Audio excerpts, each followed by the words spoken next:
Thank you, Madam Chair. Just a quick question. This is very much in relation to the question of the Chair. In your view, sa inyo po, Secretary Gasmin, ano yung ibig sabihin ng sinabi ni President Obama na hindi makakapangako ang Estados Unidos na makipaglaban sa kahit na sinong umatake sa Pilipinas? Ang nasabi mo kanina ay pagka may nangyari na gano'n, nagkaputukan, ay mahihila natin ang Amerika para tayo'y tulungan. Ngunit sinabi niya, maliwanag na maliwanag, that the United States cannot promise that it will go to war if the Philippines is attacked. So, ano sa kaya't napuna ko rin na sa inyong salaysay ay pinag-usapan lamang ninyo ay training at saka pagpatibay ng ating mga AFP at saka yung pagpaganda ng ating maritime security. Hindi natin napag-usapan kung ano ba talaga ang inaasahan natin sa Amerika. Dun sa sinabi ni President Obama nung kanyang bisita rito, ano sa palagay ninyo ang ibig sabihin nun? Na hindi makapangako ang Amerika na sila ay lalaban para sa Pilipinas kung tayo man ay inatake. Ang sabi po ni President Obama, ang commitment ng US ay ironclad. Ibig sabihin, matatag matibay yung kanilang commitment sa atin. Ngayon, tayo ay naniniwala dahil ito ang pinakamataas na Amerikanong nagsabi nito. Matibay yung commitment. Ngunit anong ibig sabihin ng commitment na yun? Anong naipapangako ng Amerika? Hindi lamang sa Mutual Defense Treaty, kung hindi pati na dito sa EDCA, na sila ay tutulong sa atin sa pagka nagkaroon ng gera. Please excuse me. I remember that President Obama paid a state visit to Japan, and there he was asked, since there are certain islands of Japan, the ownership of which is in dispute, he was asked, will the United States go to war if the Japanese islands are invaded? And he said yes. And eventually he was asked, will the United States go to war if the Philippines is invaded? And they said no. That's the record. Yes, Madam Chair, this is precisely what I am alluding to. And I would like, in the light of our examinations as to whether or not the EDCA is, again, provides us additional security or strengthens our commitments to one another vis-a-vis the United States and the Philippines. I was asking what, in fact, is their interpretation, is the Department of National Defense's interpretation of these pronouncements that President Obama made, and beyond that, what we have in the EDCA as to what exactly the response of the United States would be should we find ourselves in a shooting war. Well, right now, Your Honor, we use EDCA as a deterrent to any threat to our security. As we are using this, we continue to fill in the gaps through our modernization program. Well, a deterrent, ibig sabihin na parang hindi naman nananakot o nagsasabi na huwag kayong lumaban sa amin dahil lalabanan namin kayo. Ikakasabi sa atin, hindi kami lalaban para sa Pilipinas. So, paano magiging deterrent yun? Dahil sasabihin ng kahit sino, paputukan nga natin yung barko ng Pilipinas, hindi tayo matatakot dahil sinabi na ng Amerika, hindi naman sila makikipaggera para sa Pilipinas. So, that's not a deterrent. Why will a aggressive power have second thoughts or be afraid of attacking us when nobody is going to come to defend us except our own armed forces?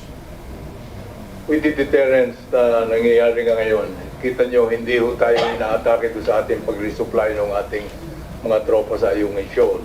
Although we have skirmishes, but not cause a shooting war. Thank you, Mr. Secretary. I think that is due to the bravery and skill of our own servicemen. I don't think the Americans played a part in that, but never mind. And if that is your interpretation. Thank you, Madam Chair. That is the main purpose of the agreed locations for to improve our maritime security, to help in the organization of our military exercises together with the United States.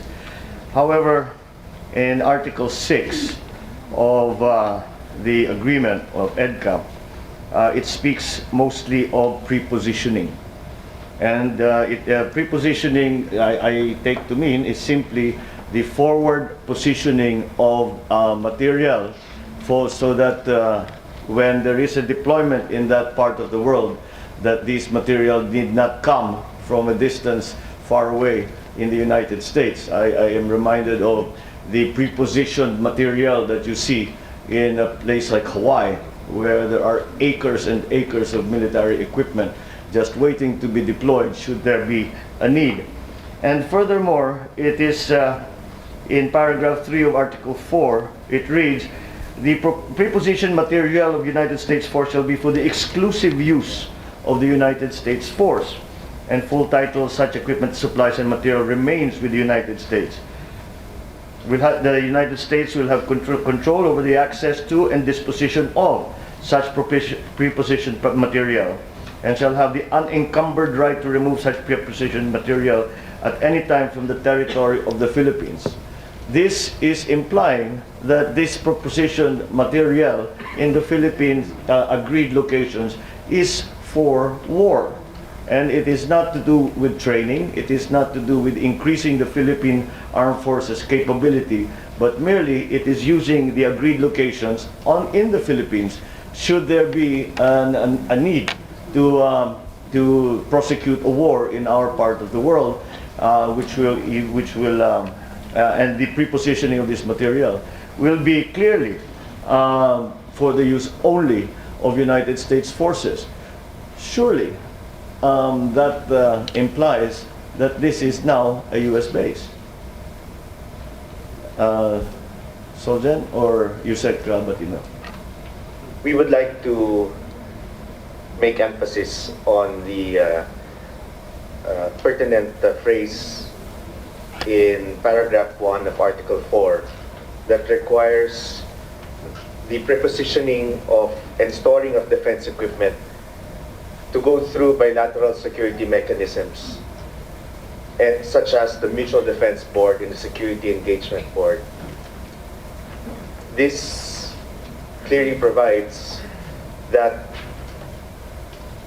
the Philippines' consent is needed for the prepositioning of this material, taking into consideration our own national interest. Therefore, my reading of it is that does not require the Philippines consent any longer, because in the language, Philippine consent is actually being given, and therefore that consent need not be given at any time in the future. It is already given by virtue of this agreement.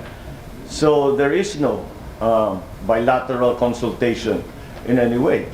Dahil binigyan na natin ng karapatan na sige, magpasok kayo ng kung ano yung gusto ninyo, na mailagay ninyo dito sa mga agreed location, mga gamit na hindi naman magagamit ng mga sundalong Pinoy.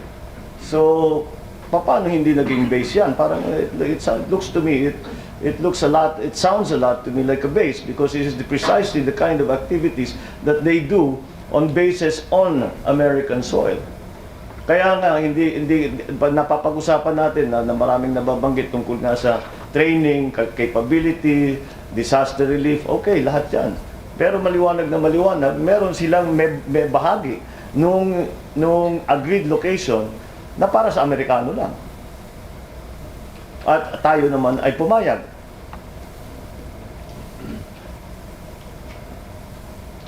Yes, Your Honor.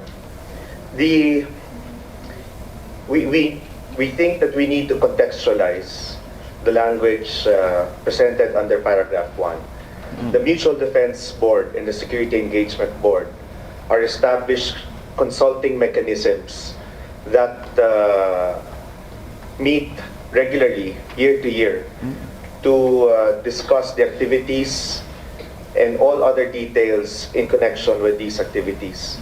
Thus, this is a regular consulting mechanism between the U.S. and the Philippines in the planning of training activities as well as other operational details such as venue of the training exercise and the possible material to be used for the training exercises.